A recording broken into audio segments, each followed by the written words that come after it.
Hey guys, শুরুতেই তোমাদের কাছে একটা সরি বলে নি। এই এপিসোডটা আপলোড করতে একটু লেট হয়ে গেছে, তার জন্য আমি সত্যি সরি। আর যদি তোমরা এই হরর কার্টুন সিরিজটা এনজয় করে থাকো তাহলে অবশ্যই লাইক, কমেন্ট এন্ড সাবস্ক্রাইব করে চ্যানেলের পাশে থেকো। প্রিভিয়াস এপিসোডে তোমরা দেখেছিলে রাজু ফার্ম হাউসে কিছু টেরিফাইং ঘটনা দেখার পর ভয়ে অর্জুনকে সেখানে ডেকে পাঠায়।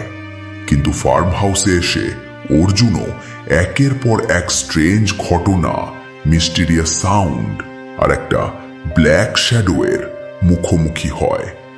আর এপিসোডের শেষে সেই শ্যাডো ফিগারকে দেখেই অর্জুন অজ্ঞান হয়ে পড়ে যায়।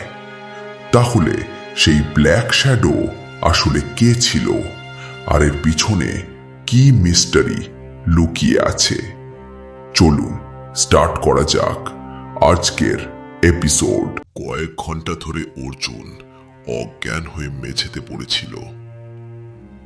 কিছু অদ্ভুত শব্দ শুনে ধীরে ধীরে তার জ্ঞান ফিরতে শুরু করলো।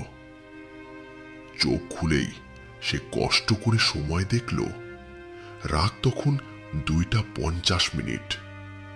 চারপাশে এখনো অন্ধকার আর অস্বাভাবিক নীরবতা বিরাজ করছিল। ঠিক তখনই অর্জুন সামনে তাকিয়ে দেখল অন্ধকারের মধ্যে একজন মানুষ দাঁড়িয়ে আছে। লোকটা যেন কারো সঙ্গে ফোনে কথা বলছিল। দূর থেকে তার মুখ পরিষ্কার দেখা যাচ্ছিল না, শুধু তার অবয়বটা অন্ধকারের মধ্যে দাঁড়িয়েছিল। ম্যাডাম, আমি ওকে শুধু অজ্ঞান করতে পেরেছি, হার্ট অ্যাটাক হয়নি। আপনি যদি বলেন তাহলে বাড়ির পেছনের বাগানে মাটির নিচে পুঁতে দেব, তারপর কেউ আর ওর খোঁজও পাবে না। প্রায় 10 মিনিট ধরে অর্জুন লোকটার কথা শুনছিল, কিন্তু সে কিছুই বুঝতে পারছিল না। লোকটা কার সঙ্গে কথা বলছে আর অর্জুনের কাছ থেকে কি চায়, কোনো কিছুই তার মাথায় ঢুকছিল না। তাই সে চুপচাপ লুকিয়ে থেকে সব কিছু লক্ষ্য করতে লাগলো। অর্জুন জানতো আর মাত্র কয়েক মিনিট পরেই রাত 3টা বাজবে। তার মনে ছিল 3টা বাজলেই আবার কারেন্ট চলে আসবে, আর তখন হয়তো সে সব কিছু পরিষ্কারভাবে দেখতে পারবে। অবশেষে অপেক্ষার অবসান হলো। ঘড়িতে রাত 3টা বাজতেই পুরো ফার্ম হাউসে আবার বিদ্যুৎ ফিরে এলো। হঠাৎ করেই অর্জুন উঠে দাঁড়ালো। টেবিলের ওপর রাখা চাকুটাকে হাতে নিয়ে সে ধীরে ধীরে সেই ছায়া মূর্তির দিকে এগিয়ে গেল। কয়েক পা এগিয়েই সে ছায়া মূর্তির একেবারে সামনে পৌঁছে গেল। এক মুহূর্ত দেরি না করে অর্জুন চাকুটাকে ছায়ামূর্তির গলার কাছে ধরে বলল। কালো ছায়ামূর্তিটা যেই পিছন ফিরে তাকালো, অর্জুন অবাক হয়ে গেল। হে তো রাজু! যে রাজু গত 10 বছর ধরে তার বাগান বাড়ির দেখাশোনা করছে, সেই রাজুই তার সামনে দাঁড়িয়ে আছে। মুহূর্তের জন্য অর্জুন কিছুই বুঝতে পারল না। নিজের চোখকেও যেন বিশ্বাস করতে পারছিল না সে। তুই আমার সঙ্গে এসব কেন করছিস রাজু? আর তোকে এসব করতে বলেছে কে? ঠিক তখনই হঠাৎ করে একটা ফোন বেজে উঠল। শব্দটা শুনে অর্জুন আর রাজু দুজনেই ফোনটার দিকে তাকালো। ফোনের স্ক্রিনে ভেসে উঠল মোহিনী ম্যাডাম। মোহিনী, অর্জুনের স্ত্রী। এত রাতে মোহিনীর ফোন দেখে অর্জুনের বুকের ভেতরটা কেঁপে উঠল। ফোনটা রিসিভ করো আর স্পিকারে দে, আমি সব শুনবো। ফোনটা রিসিভ করতেই ওপাশের কণ্ঠস্বরটা স্পষ্ট হয়ে শোনা যেতে লাগলো। ম্যাডাম, আমি ওনাকে মারিনি, তবে আমার মনে হয় না উনি এখন মরবেন।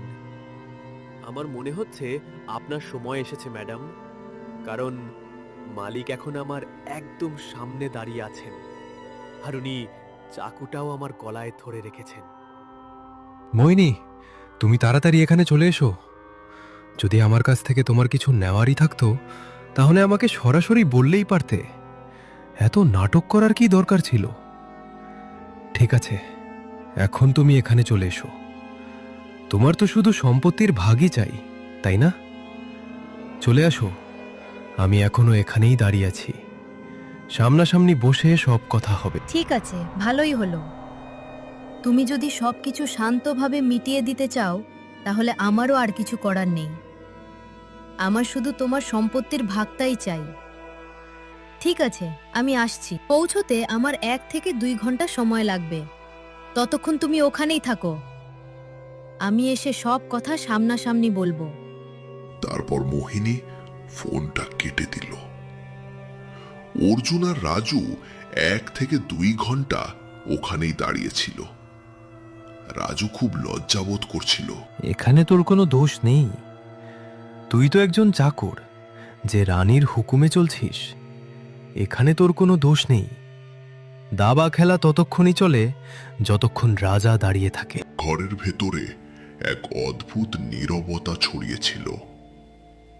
অর্জুন আর রাজু দুজনেই চুপচাপ দাঁড়িয়েছিল, যেন দুজনেই কারো অপেক্ষা করছে। ঠিক তখনই ফার্ম হাউসের বাইরে একটা গাড়ির হর্নের আওয়াজ শোনা গেল। শব্দটা শুনেই অর্জুন বুঝতে পারল আর কেউ নয়, মোহিনী এসে গেছে। কয়েক মুহূর্ত পর গাড়ির দরজা বন্ধ হওয়ার শব্দ শোনা গেল। তারপর ধীরে ধীরে তারও পায়ের শব্দ ফার্ম হাউসের দিকে এগিয়ে আসতে লাগলো। পুরো পরিবেশটা যেন আরো ভারী হয়ে উঠল। কিছুক্ষণ পরেই দরজায় নক করার শব্দ ভেসে এলো। দেখ রাজু, তুই যেখানে দাঁড়িয়ে আছিস, এই ফার্ম হাউসের সম্পত্তির ভাগটা আমি তোর নামে দিয়ে দেব। যা কিছু এখানে আছে তার একটা অংশ তুই পাবি। আর যেই মোহিনী ঘরের ভেতরে আসবে, ঠিক তখনই তুই ওকে শেষ করে দিবি। অর্জুনের কথা শুনে রাজু কোনো উত্তর দিল না। সে শুধু চুপচাপ দাঁড়িয়ে রইল। তার মুখে কোনো ভাব ছিল না, আর সে কি ভাবছে সেটাও বোঝা যাচ্ছিল না। এদিকে দরজার ওপাশে দাঁড়িয়েছিল মোহিনী, আর ভেতরে অপেক্ষা করছিল এক অজানা পরিণতি। রাজু ধীরে ধীরে গিয়ে দরজাটা খুলল। দরজার ওপাশে মোহিনী দাঁড়িয়েছিল। মোহিনী ভেতরে ঢুকে চারপাশে একবার তাকালো, তারপর ধীরে ধীরে ঘরের মধ্যে এগিয়ে এলো। তোমার সুবুদ্ধি এসে গেছে। নয়তো রাজু তোমার কি অবস্থা করত তা তুমি কল্পনাও করতে পারতে না। না ম্যাডাম, আমি তো আপনাকে ফোনেই বলেছিলাম এবার সময় আপনার এসেছে। কথাটা শেষ হতেই রাজু হঠাৎ পদক্ষেপ নিল।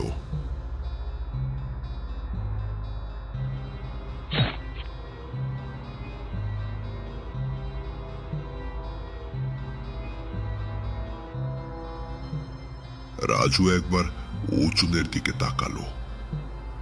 অর্জুনও রাজুর দিকে না তাকিয়ে শুধু মোহিনীর দিকে তাকিয়ে হালকা হাসলো। জানিস রাজু, আমি তোকে ফোনে বলেছিলাম না 2 দিন পর আসবো। একটা গুরুত্বপূর্ণ কাজ আছে বলেছিলাম, মনে আছে? আমি 1 সপ্তাহ আগেই এই ফার্ম হাউসটা বিক্রি করে দেওয়ার জন্য সব কাগজপত্র তৈরি করে ফেলেছিলাম।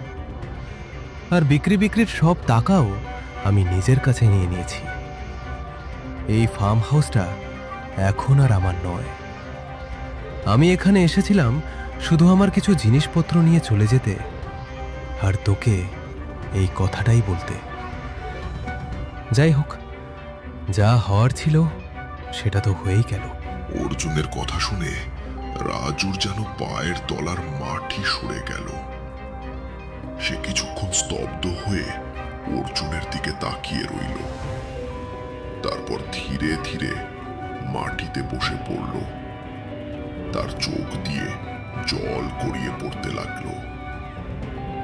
রাজু মাথা নিচু করে কাঁদতে লাগলো, যেন এক মুহূর্তে তার সব কিছু শেষ হয়ে গেছে।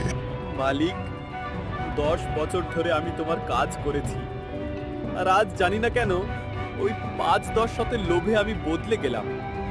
আমি তোমার সঙ্গে বিশ্বাসঘাতকতা করলাম। আমি সেই মানুষের সঙ্গেই বিশ্বাসঘাতকতা করলাম যিনি আমাকে 10 বছর ধরে এই কাজ দিয়েছিলেন, এই জায়গার দেখাশোনার দায়িত্ব দিয়েছিলেন। আমি বড় ভুল করে ফেলেছি মালিক। আজ সবকিছু আমার জন্যই হলো। এখন আমি কি করব মালিক? বলো, এবার আমি কি করব? আমি জানতাম রাজু, একদিন না একদিন তুই আমার সঙ্গে এমন কিছু করবি, আর আমার বউ যে এমন কিছু করতে পারে সেটাও আমার অজানা ছিল না। মানুষকে চেনা সবসময় সহজ নয় রাজু, তবে আজ যা হয়েছে তা হওয়ারই ছিল। এরপর অর্জুন ফার্ম হাউস থেকে বেরিয়ে এলো। নিজের জিনিসপত্র গাড়িতে তুলে সে দিল্লির উদ্দেশ্যে রওনা দিল। কয়েকদিন কেটে গেল। 2-3 দিন পর অর্জুন একটি খবর পেল। খবরটিতে বলা হয়েছিল তার ফার্ম হাউসে এক ভয়ঙ্কর ঘটনা ঘটেছে। রাজুর বিরুদ্ধে মোহিনীর মৃত্যুর অভিযোগ উঠেছে। খবরটা শুনে অর্জুন হাসতে লাগলো।